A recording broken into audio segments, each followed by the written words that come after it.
Assalamu alaikum. Good day, everyone. Thank you for taking time out today and joining us at Geeks Club. My name is Ali Abbas. I'm a senior solution architect, very interested in automation, CI/CD pipelines, microservices, and open source in general. So today we will be talking about GitOps. What is it? Why do we need it? And what is the benefits of it? We'll talk about it for 10 minutes and then we'll open the floor for you to ask questions and discuss GitOps. So let's start with this question. What is GitOps? But before asking this question, I want to highlight one thing, the problem, the complexity that we have in the technologies today with the storage, three tiers applications, database, front end, back end, microservices, cloud, security, policy, and a container today.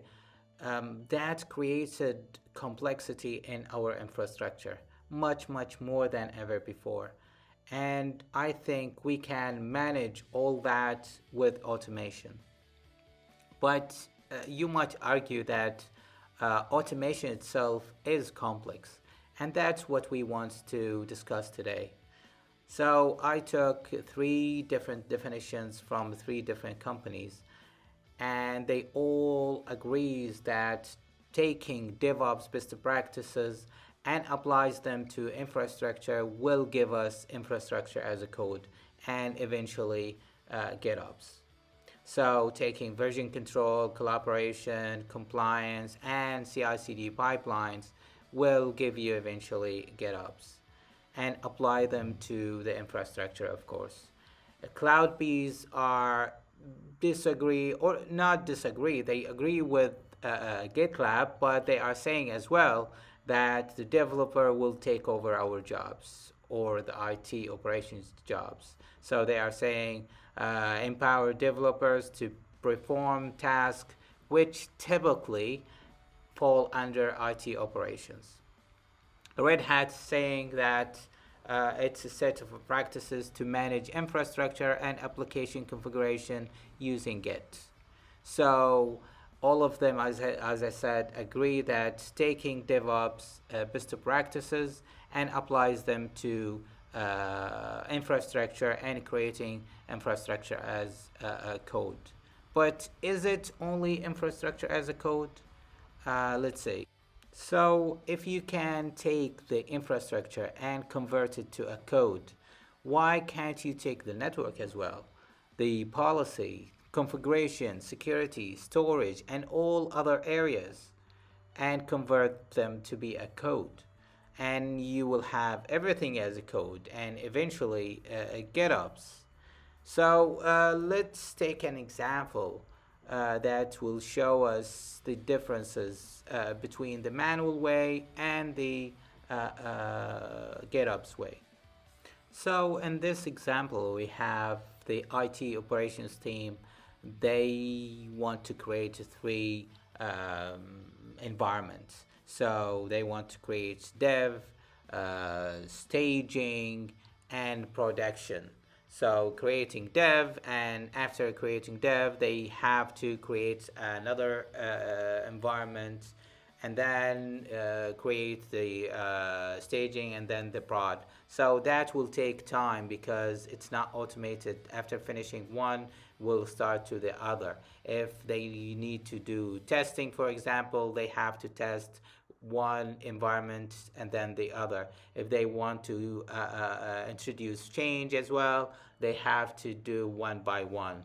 But with automation, you can create pipelines, and then you can create the pipeline once and apply it to each environment easily in one click in no time and avoid human error as well. So in order for us to have GitOps in our environment, we need to use these four best practices. We have to declare or convert our infrastructure to a YAML file, whether it's Terraform or Ansible or Kubernetes YAML files and then push them to a Git repository. It doesn't have to be Git, it can be any version control system. So after that, when you create the Git repository and push all your infrastructure, you will have a version. You will have a mutable branch for that infrastructure as a code, and then deploy that infrastructure as a code in your dev environment. When it's working and tested, you can apply it to the second Git or the main branch. And once you push it to the second or the main branch, the infrastructure itself will know, because there is a trigger, so it will know that there is a new version and a new improvement, and it will uh, pull that new change and apply it to the environment, whether it's staging or a production. So it will apply it to the environment, and here we have a security improvement, because instead of the Git or the ops team having the credentials of these environments, the environment themselves, they will have the credential of Git, and they will pull the configuration or a new change. And now you don't have to share the credential with anybody. The infrastructure itself will pull the change, and that change in the mindset of all the developer and the IT operations. The environment itself is pulling, not the operations team is pushing. And that's what we means by pulled automatically and continuously reconcile. So here is a closer look at the pipeline after creating or converting the code to infrastructure as a code. You create the Git repo, and you will have a version control system. And then you do a pull merge, and all of your team can do the change and collaborate in doing the change. And after doing your change, you will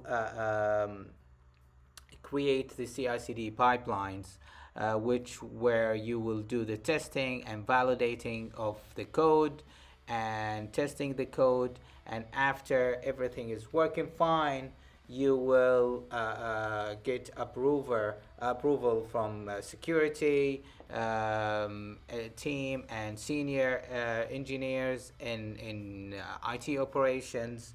And after that, you will merge the branch to the main branch, and the infrastructure will pull the new change or new code and apply it to the infrastructure. Here is a summary of what we talked about. You need to treat everything as a code. So, taking the entire state of your infrastructure, application, and configuration is defined as a code. That includes how the application look like, how the application should be deployed, and how it should be configured across environments. And then taking that code and push it to Git. And you should have Git the single source of the truth. So the entire infra and application and configuration are versioned in Git. So you will have different version for a different change. And in order for you to take advantage of a traceability and visibility that Git provide, you have to create version for each change. And the last thing is how to reconcile. So the environment will know there is a change in Git and keep checking Git for any change. And as soon as they find there is a change, they will apply this change to their environment and keep checking all the time, and doing that through a Git workflow. Thank you for listening, and I hope this has been informative. Thank you very much.